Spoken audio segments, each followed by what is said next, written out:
가나안 복음 방송을 시청하고 계시는 전국의 시청자 여러분 만나뵈서 반갑습니다. 저는 국제 선교신학에서 후배들을 양성하고 있고요. 성경 두루마리 성경연구원을 통해서 오래전부터 성경의 진리를 같이 교제하고 있습니다.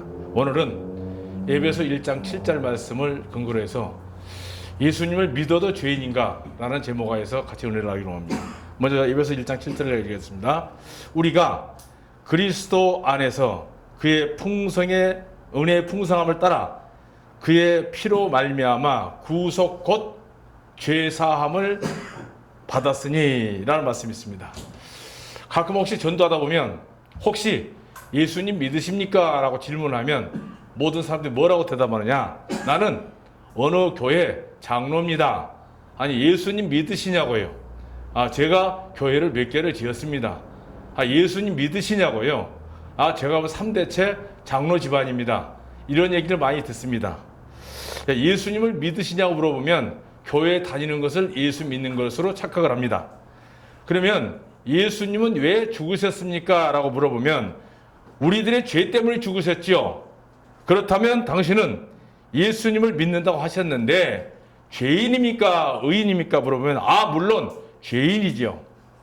그러면 죄인은 지옥 갑니다. 라고 하면 깜짝 놀랍니다. 요즘에 교회를 다니는 많은 교인들을 상대로 상담해보면 공통적인 대화의 내용이 이렇습니다. 도대체 예수님이 인류의 죄를 대신하여 죽으셨는데 왜 계속 죄인이어야 되는가? 예를 든다면 어떤 사람이 상당한 빚을 지고 고민에 빠졌는데 그의 부모가 그 사람의 모든 빚을 다 갚아줬다고 하면 완전히 청산해줬다고 하면 그래도 그가 계속 사람들에게 빚 독촉을 받고 있겠느냐 물어봅니다.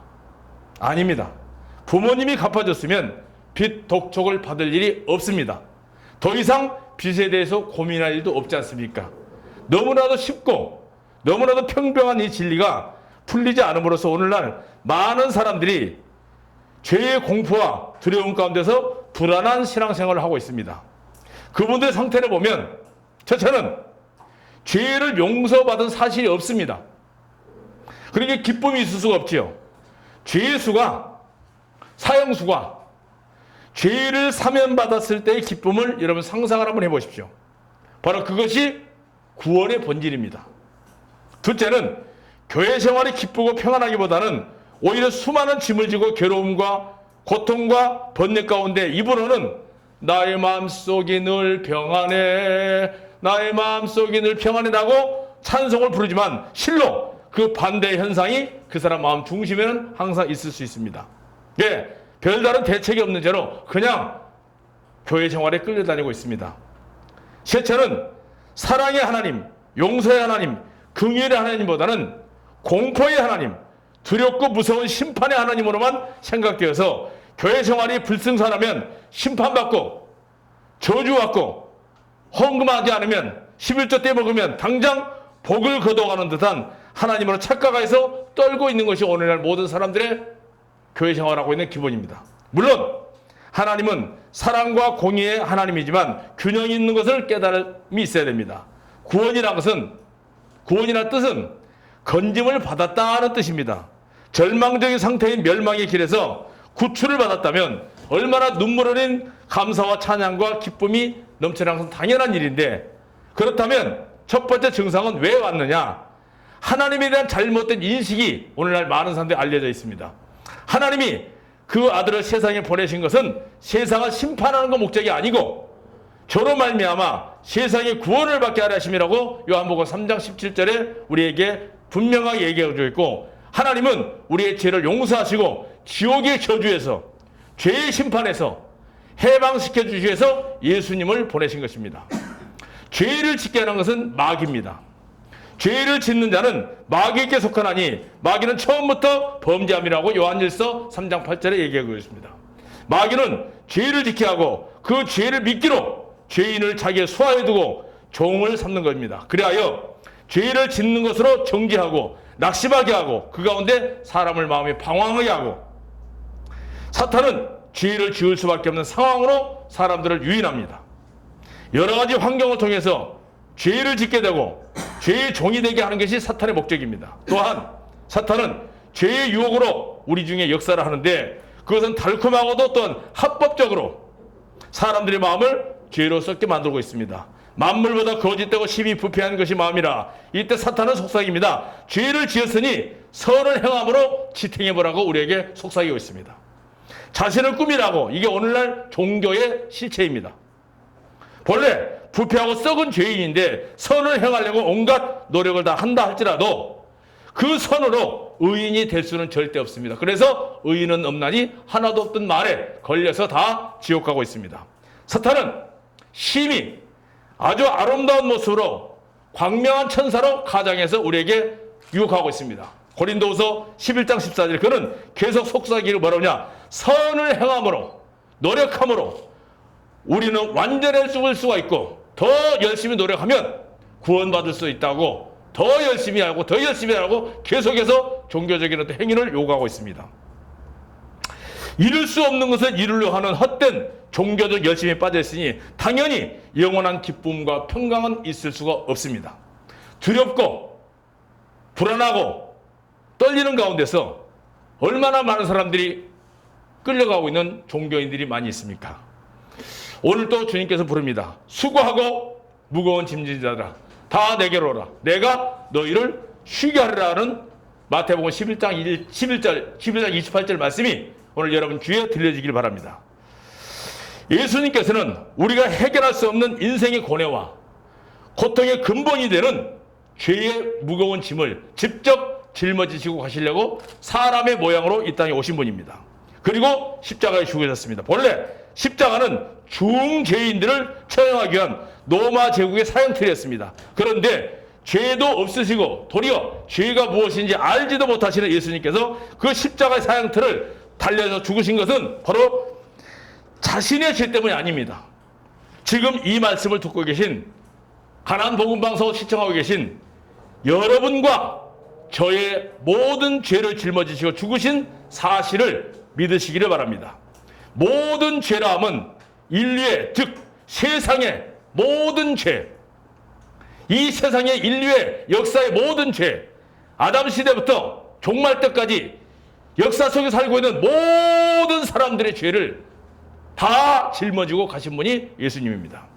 여러분의 과거, 현재, 그리고 미래의 모든 죄를 대신해서 죽으셨다는 사실을 믿으시길 바랍니다. 그러니 이제 제발 그 무거운 죄의 짐을 여러분이 종교적인 행위로 씻으려고 애쓰지 마시고 헛수고하지 마시고 이미 이루어진 사실을 이제 그 무거운 짐을 여러분 질 필요가 없이 예수님이 대신 짊어지고 가셨습니다. 하나님이 내리신 저주를, 인류에게 내린 저주를, 율법의 저주를 예수님 몽땅 다 짊어지고 가셨다는 사실입니다. 모든 사람이 죄를 범하였음에 하나님의 영광이 이르지 못했다고 했습니다. 그러나 예수 그리스도 안에 있는 구속으로 말미암아 하나님의 은혜로 값없이 의롭다 하심을 얻은 자 되었다는 말씀을 로마서 3장 24절에 우리에게 제시하고 있습니다. 자, 그렇다면 이제 모든 죄를, 모든 빚을 다 하나님이 갚아버렸습니다. 그럼 더 이상은 빚쟁이일 이유가 없습니다. 더 이상은 죄인이 될 이유가 없습니다. 자, 군인이 군대에서 제대를 했으면 더 이상 군인이 아닙니다. 평범한 사람입니다. 죄인이 죄에서 제대해버렸으면, 끝나버렸으면 더 이상 죄인이라는 탈을 쓸 필요가 없습니다. 반대는 의인입니다. 바로 오늘 이 말씀이 들려지는 말씀이 여러분이 믿어진다고 하면 여러분은 이 순간 죄인에서 의인으로 변화가 되는 겁니다. 이건 아주 0.1초의 단순한 시간입니다. 의인됐다는 것은 곧 죄와 사망의 법에서 해방되었다는 로마서 8장 1절이 이루어지고 있는 말씀입니다. 자, 여러분 성경을 갖고 계신다면 히브리서 9장 12절 한번 펴보십시오. 단번에 영원히 하나님의 인류의 죄를 용서했다는 사실을 성경에 선포하고 있습니다. 죄인의 신분에서 의인의 신분으로 신분이 바뀌었습니다. 이 사실을 깨닫는 자를 성경에서는 구원받은 자라고 얘기합니다. 지옥에 가야 될 이유가 완전히 없어져 버린 겁니다. 이제는 죄로 말미암아 지옥의 형벌이 두려움에서 떨 것이 아니라 다만 구원받은 이후에 사람은 죄를 지을 수도 있습니다. 그러나 자녀의 신분의 입장에서 주님 앞에 자백함으로써 주님과의 좋은 관계 유지를 필요해서 그래서 자백이 필요합니다. 사랑하는 여러분들, 예수님을 믿는다고 하면서도 예수님이 공로로 그분의 공로로 의롭게 되었다고 선언하신 말씀을 믿지 못한다면 아직도 자신이 예수를 믿으면서도 예수를 믿는다고 하면서도 죄인이라고 말한다는 사실은 죄 용서받은 기쁨을 경험하지 못한 신앙생활을 하고 있다면 이것이야말로 정말 비극입니다. 얼마나 잘못된 시인입니까? 얼마나 잘못된 신앙입니까? 분명히 이 말씀은, 이 사실은 예수님의 십자가의 사역을 불신하고 거역하고 거부하는 거부의 행위입니다. 예수 믿는다 소리 하시면 안 됩니다. 예수를 믿는다는 것은 예수님이 내 죄를, 예수라는 뜻은 아들을 낳으리니 이름을 예수라 하리라. 이는 저기 백성을 죄에서 구원할 자라고 그랬습니다. 죄에서 구원을 받았으면 더 이상 죄인이 될 이유가 없고 지옥에 가야 될 이유가 없습니다. 이것은 분명히 주님의 십자가의 사역을 불신하는 행위는 바로 예수 믿으면서 계속해서 나는 죄인이라고 시인하는 그 자체는 겸손한 것 같지만 굉장한 주님을 부인하는 겁니다. 어찌 믿는다고 하면서 자신을 죄인이라고 고백하는 것은 곧 주님의 십자가를 헛되이 믿는 겁니다. 2000년 전에 십자가에서 주님께서는 다 이뤘다고 외치고 여러분과 저의 죄는 이미 그 순간 깨끗하게 처리가 되어버렸습니다. 그러함에도 어떤 사람은 뭐라고 그러냐? 죽어보기 전에는 자신이 구원받았는지 어떻게 알고 있느냐? 이게 사탄의 답변입니다. 초대교회 성도들은 자신이 구원받은 사실을 확실하게 알고 있고 분명하게 사람들에게 전했습니다. 어떻게? 너희가 그 은혜를 인하여 믿음으로 말미암아 구원을 얻었나니 주께서 구원받은 사람을 날마다 더하게 한다고 그랬습니다. 천국에 갈 수 있느냐 묻는다면 오늘날 많은 사람들이 뭐라고 얘기합니까? 가야지요. 굉장히 겸손한 것 같지만 예수님의 십자가를 불신하는 불신입니다. 가야지요 라고 답하는 분들이 많습니다. 아주 잘못된 답변입니다. 천국은, 잘 들으세요, 천국은 확률 게임이 아닙니다. 확률로 가는 것이 아닙니다. 구원은 명쾌한 소망입니다. 구원이란 천국이라는 목표를 향해 노력하는 그런 과정이 아니고 이미 얻은 사실을 인해서 기뻐하고 즐거워하는 것입니다. 죽어봐야 한다. 이거 굉장히 무서운 불신입니다. 죽어봐야 한다 말하는 것은 얼마나 자기 자신의 영혼에 대해 무책임한 사실입니까? 또 불안한 답변입니까? 하나님은 자기 자녀를 절대로 불안하게 하지 않습니다. 돌아온 탕자를 여러분 생각해 보십시오.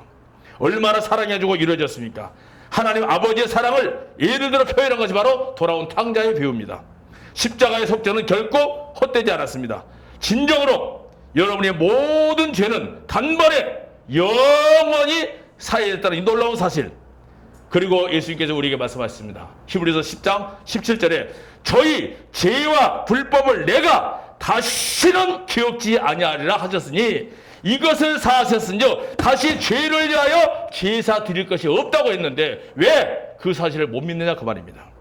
이 말씀을 깊이 묵상해 보시고 지금 하나님께서 바로 저와 여러분들에게 주시는 말씀입니다. 이것을 깨닫게 믿는 자는 멸망의 두려움이 없는 확실한 구원을 얻었다는 성경을 증명하고 있습니다. 내가 진실로 너희에게 이르노니 내 말을 듣고 또 나 보내신 이를 믿는 자는 영생을 얻을 것이 아니고 영생을 얻었고 심판에 이르지 아니하나니 사망에서 생명으로 옮겼느니라. 요한복음 5장 24절을 분명한 여러분의 간증으로 삼으시길 바랍니다.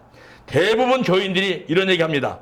원죄는 사함 받았는데 자범죄는 회개해야 용서받는다고 알고 있으므로 날마다 죄의 강박관념에 벗어나지 못하고 있습니다.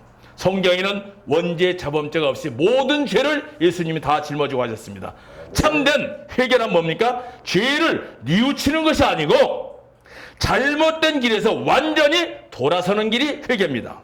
지금까지 잘못 알고 있는 종교 지식에서 돌이키시고 실수의 죄는 분명히 자백이 필요합니다. 예수님은 단번에 십자가에서 영원한 속죄를 이루셨습니다. 이 말씀을 믿는 자는 영생을 가졌습니다. 고맙습니다.